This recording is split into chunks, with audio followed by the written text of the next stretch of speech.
even for Russia, right? Russia, war of attrition, trying to fight this conflict in a way that works for them.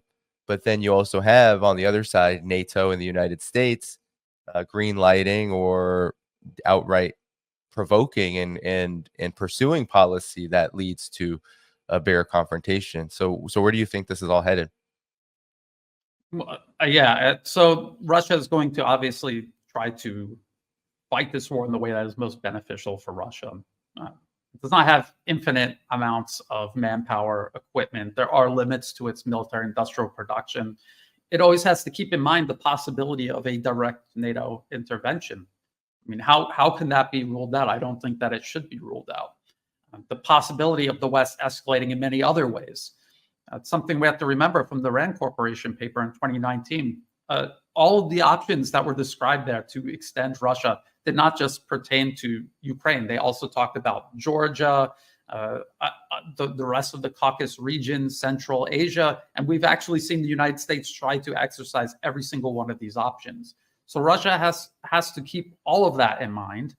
And then we have to remember that this is just one part of a much larger conflict. The U.S. isn't just trying to overextend and collapse Russia.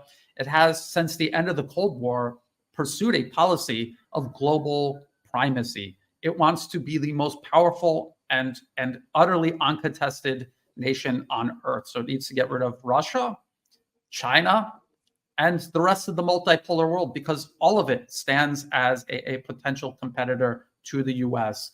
I was just looking at a very old article from the New York Times, 1992. U.S. strategy plan calls for ensuring no rival develops.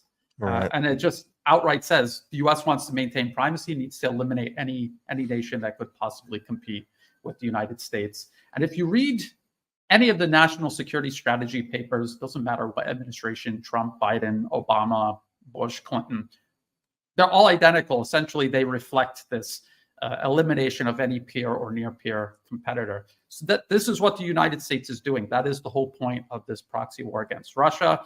That is the whole point of escalating against China and Asia Pacific. That is the whole point of eliminating Iran and its allies in the Middle East. That is the whole point of interfering and destabilizing Latin America.